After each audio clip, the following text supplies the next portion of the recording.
Greetings and salutations. Today we'll be covering the case of Ben McDaniel, which left both investigators and his family baffled and suffering from an ever-present turmoil. On August 20th, 2010, Ben McDaniel, a native of Memphis, Tennessee, embarked on a fateful journey into the depths of Vortex Spring, located just north of Ponce de Leon, Florida. But little did anyone know that this dive would develop into a deep mystery, which remains unsolved to this day. Ben McDaniel, born on April 15, 1980, was known to be an adventurous soul who seemed to find solace in the underwater world. He had been residing at his parents' beach house in the picturesque Emerald Coast, seeking respite from a tumultuous period marked by divorce, business failure, and the tragic loss of his younger brother. It must be noted that McDaniel frequented Vortex Spring, a well-known diving haven, despite a lack of the necessary cave diving certification. His last known dive was on the evening of August 18, 2010, which took him 58 feet below the water's surface, deep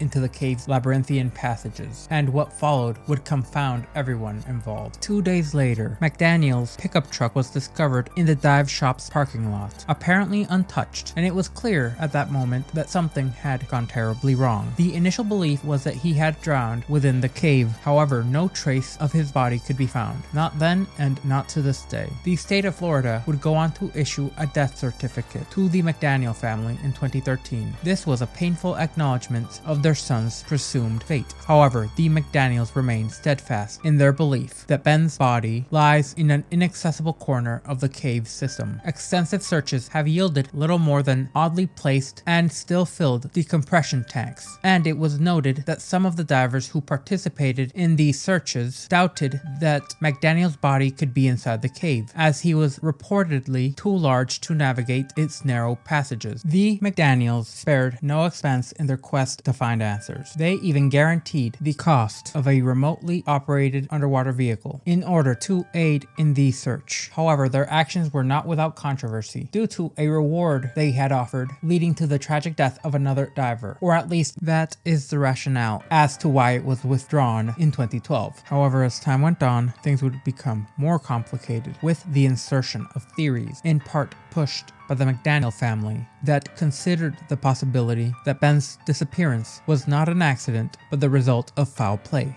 This comes from a private investigator they hired, along with the theory of his body potentially having been removed before the authorities were contacted. As we delve deeper into the perplexing case of Ben McDaniel, the troubled waters of his life become more relevant as they may aid in unveiling aspects of the mystery of his disappearance. In the late 2000s, Ben was navigating a rather tumultuous period in his life. Born into wealth as the oldest of three sons to Shelby and Patty McDaniel, who were residents of Collierville, Tennessee, his life would, in short order, take a series of dramatic turns. Ben's troubles began with the disintegration of his marriage, followed by the collapse of his construction business. These setbacks left him burdened with nearly $50,000 in debt to both the IRS and the state of Tennessee. But that's just the beginning. The weight of grief would be further thrust upon Ben's soul as his younger brother, Paul, tragically passed when suffering a stroke at the age of 22. It would be Ben who would discover his unconscious brother in the family home and valiantly, if unsuccessfully, attempted to resuscitate him. In the aftermath, Ben actively supported his parents' foundation, who aimed to advance research into stroke prevention and treatment. However, it later emerged that his brother's death was due to a drug overdose. Forced with this emotional turmoil, the McDaniel family offered Ben respite and financial support by aiding him in taking a sabbatical. Ben, along with his faithful companion, a chocolate Labrador, took up residence in the family's beachfront home in Santa Rosa Beach on Florida's Panhandle in the Emerald Coast. This would be in 2010. As it appeared, this change in scenery was gradually helping him cope with the hardships that he had endured. However, there are some lingering thoughts and suppositions about his mental state at the time, having been potentially taking risks in order to self-terminate in a roundabout way. Living in the Gulf Coast provided Ben with ample opportunity to immerse himself in his beloved hobby, diving, where he had first experienced the marvel of the undersea world. However, despite the allure of the nearby coastal waters, Ben preferred the mysteries of freshwater diving, which is why he would become a frequent visitor to Vortex Spring, nestled inland just north of Ponce de Leon. Now we turn our attention to the Vortex Spring facility, a place of both beauty and peril. This diving facility claims to be the largest in the state, and it would unfortunately become a backdrop for the events tied to the disappearance of Ben McDaniel. Vortex Spring beckons divers with its crystal clear waters maintained at a constant temperature of 68 degrees Fahrenheit, courtesy of the Floridian Aquifer, offering diving instruction for enthusiasts of all levels. It even lures experienced divers with the promise of underwater wonders and a cavern that begins at a depth of 58 feet below the surface. But beneath this seemingly serene exterior lies a labyrinthian maze of mystery. Those who dare venture into Vortex Spring's depths are required to present proof of open water certification and sign a release of liability form. This is a testament to the inherent dangers which lie beneath. For those who are not faint of heart, the cave becomes the ultimate allure. Beginning 300 feet from the cavern entrance, then plunging to a depth of 115 feet, it offers an irresistible challenge. However, a sinister harbinger awaits at its entrance. A sign featuring the Grim Reaper, an ominous warning at the perils that await deep within. Delving deeper into the treacherous depths, divers encounter a rebar gate secured with a chain and a padlock, nearly 300 feet from the entrance. This gate requires you to have passed a cave diving certification, which is a grueling 2-month training regimen that includes 125 dives alongside an instructor or a certified diving partner. This stringent policy was implemented in the wake of a series of deaths in the 1990s where 13 divers lost their lives in this cave. The cave's true extent remains largely obscured, with over 1,600 feet having been mapped so far, and an astounding 310 feet of depth having been reached. Yet what lies beyond this point is rather difficult to reach. The passage narrows at points to a mere 10 inches at multiple junctures, forcing divers to remove their tanks and inch themselves forward while contorting their bodies if they intend to proceed.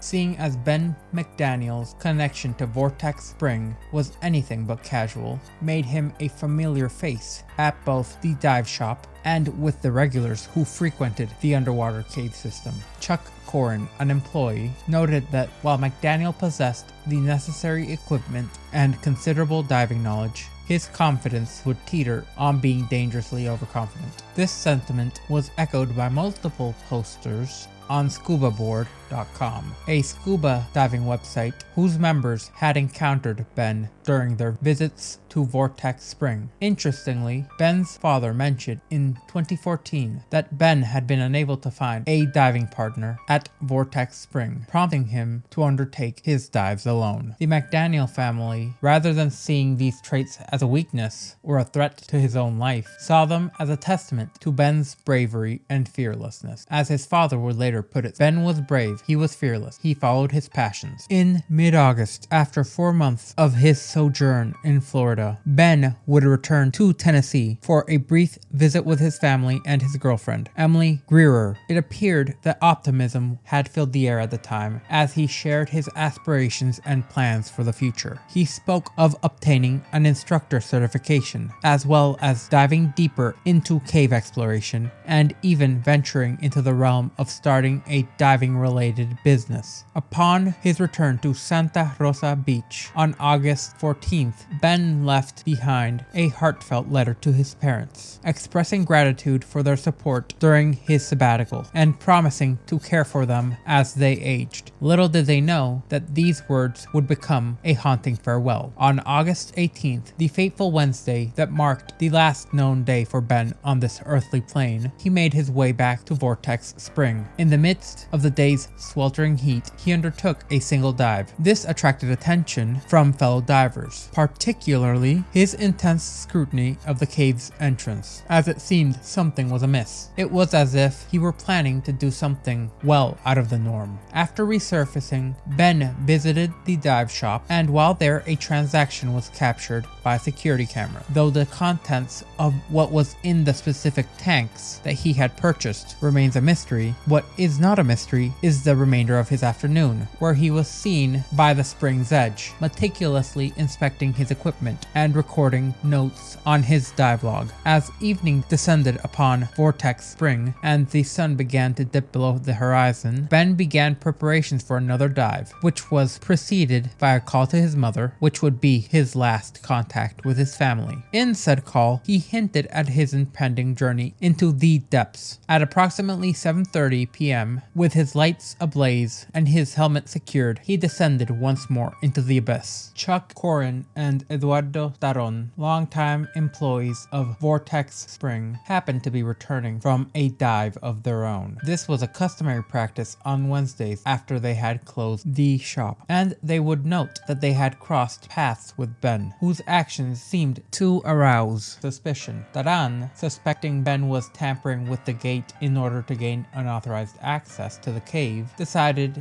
to descend and unlock it for him. He observed Ben's entry into the cave's inky depths before returning to join his companion. On prior nights when Ben had embarked on late-night dives, Cronin and Taran would linger at the spring until they witnessed bubbles on the surface, signaling his ascent during decompression. However, on this particular night, they deviated from the norm and decided to head to Taran's residence to rest and have coffee. As the sun broke on the horizon the following day, Ben's truck remained parked in the parking lot of the dive shop. The site's popularity had temporarily increased, with summer visitors indulging in water-based recreation, leaving them far too occupied to notice the truck. It would only be in the following morning that the absence of Ben became glaringly obvious. Taran, realizing that Ben had not come back, suspected that he had not even resurfaced. This would lead him to go to the county sheriff's office to report what he had seen.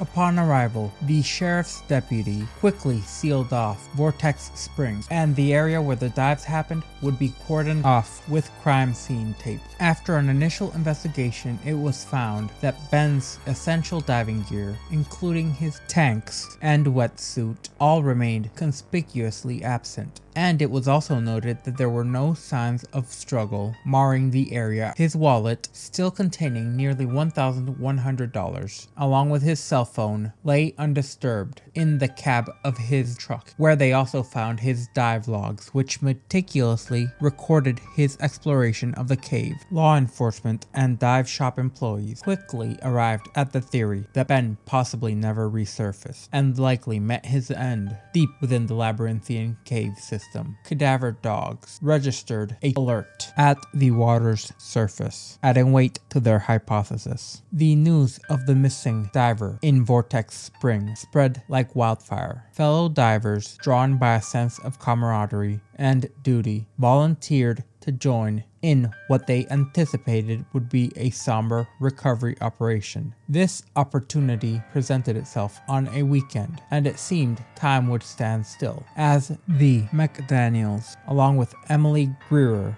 made their journey to Florida in order to stand vigil on the shore as they watched, captivated by the unfolding search. Captain Harry Hamilton, an investigator in Holmes County, initially presumed that a multitude of divers, both novice and seasoned, would heed the call for the search in order to retrieve Ben's body. Yet reality seemed to paint a much less fortunate picture. Very few divers in the world possessed the requisite training and experience to safely undertake the perilous task which was a recovery from this particular cave. Even though many individuals did come, the intrepid individuals who were actually able to venture deep into the cave's recesses were few and far between, exploring the tight crevasses and fissures where Ben might have sought refuge in a panicked attempt to escape the labyrinth. month as his air supply dwindled was an arduous task even for the most experienced of divers. One diver even confessed to having had a near-death experience during the search, almost inadvertently adding another body to the cave's already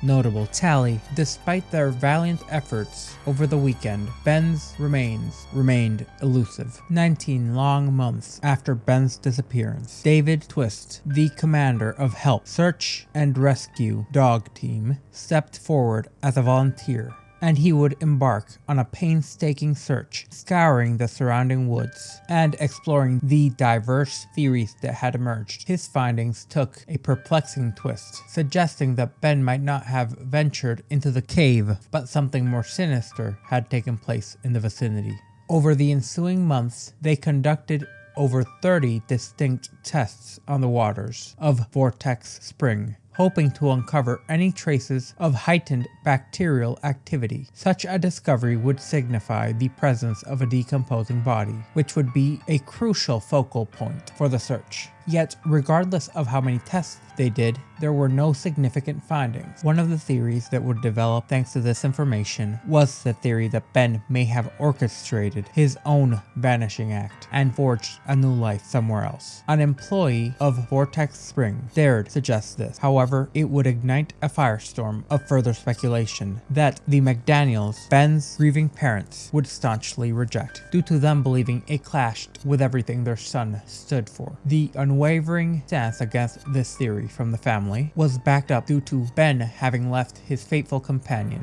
Spooner, a chocolate lab that he had rescued and cherished deeply. Abandoning his beloved pet to an uncertain fate would be unthinkable to Ben, according to his family. In the weeks leading up to his final dive, Ben had embarked on a journey of rediscovery, having visited his girlfriend and reunited with his parents. This was further proof in their eyes that he had not abandoned his identity and ran away. Eventually, while searching the shadowy depths of Vortex Spring, searchers stumbled upon a critical piece of evidence: 2 tanks unmistakably belonging to Ben.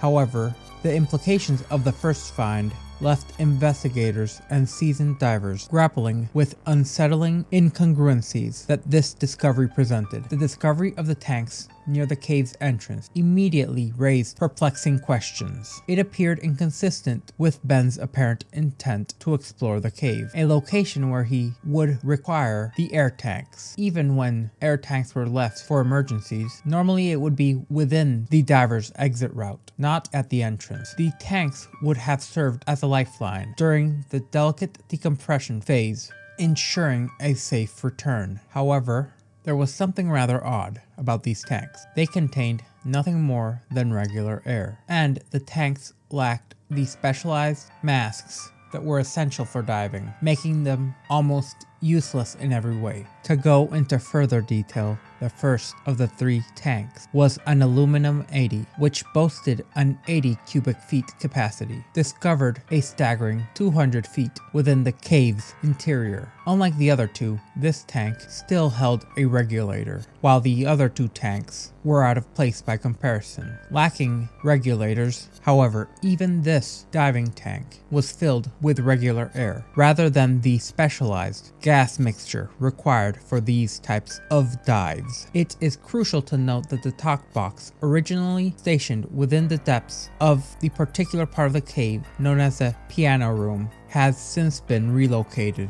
to a more accessible area. Yet, the tank's proximity to the talk box raised questions for some, while for others it affirmed the belief that Ben had been in the cave. By Sunday, August 22nd, the air around Vortex Springs was heavy with uncertainty, and an ominous foreboding took center stage. It was then that Ed Sorensen, a veteran cave diver and recovery specialist with a staggering 2,500 log dives, lended his uncanny ability to venture where others dared not. He would go on to supposedly map sections of the cave, filling out some 200 odd feet. A stark revelation would come to light when comparing Ben McDaniel, who stood at 6'1" and weighed around 210 pounds, which was 1 inch taller and 20 pounds heavier than Sorensen. And it was noted that Sorensen could not navigate within many of the narrower passages that were believed to potentially house Ben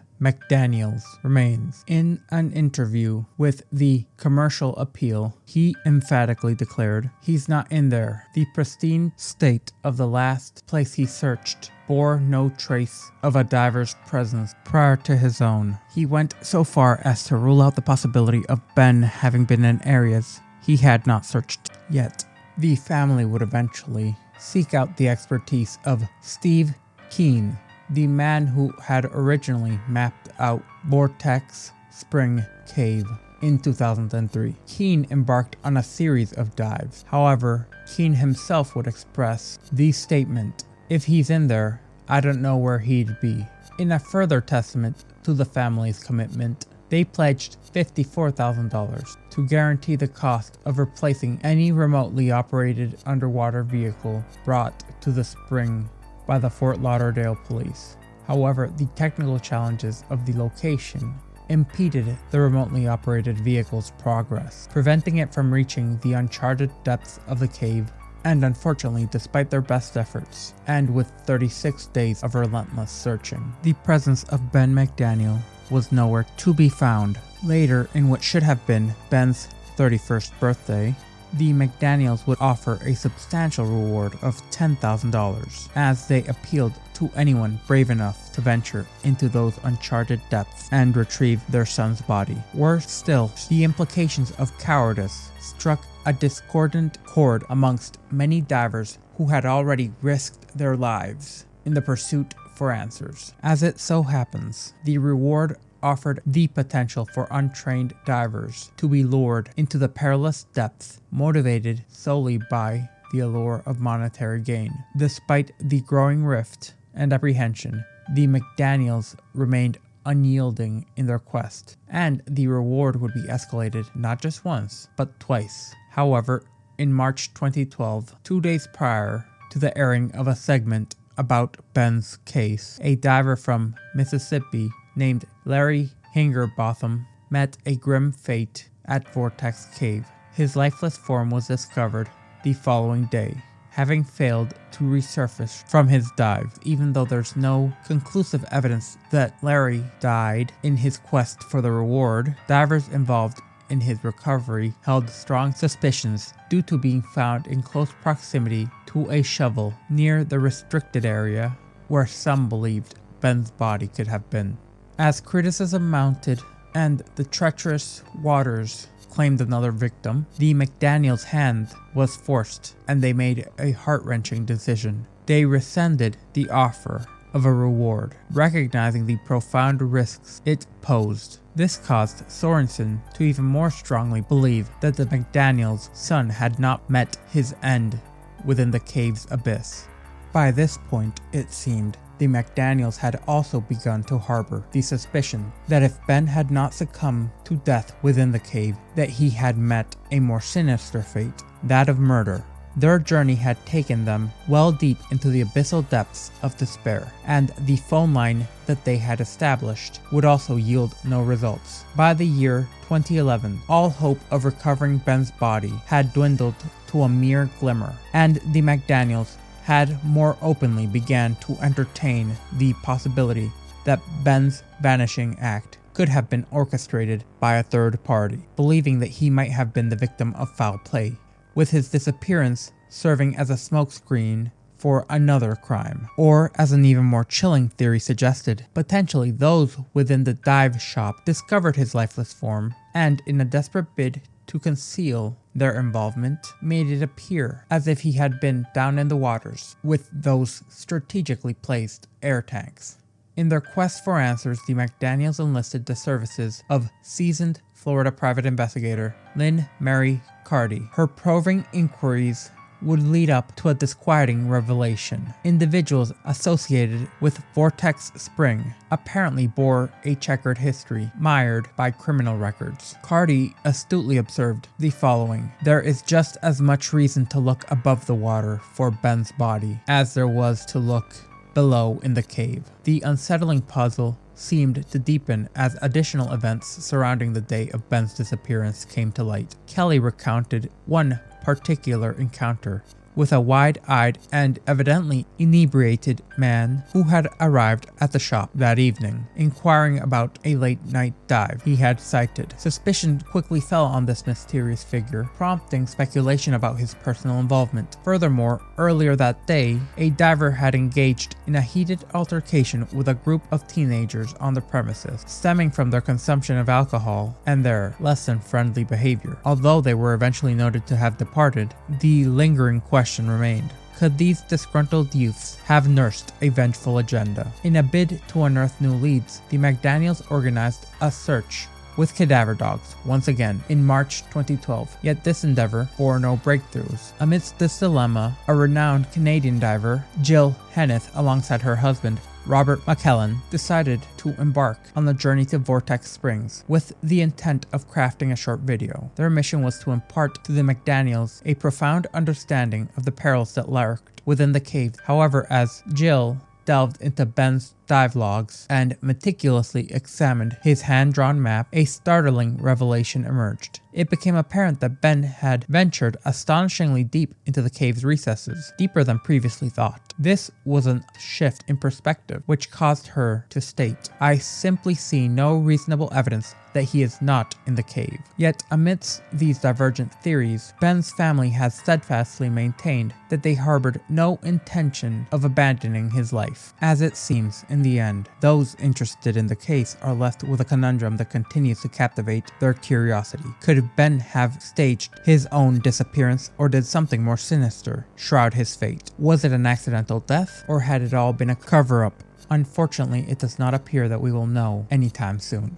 If you remained with me until the end, I thank you, and I do hope you stay tuned and subscribe for more content.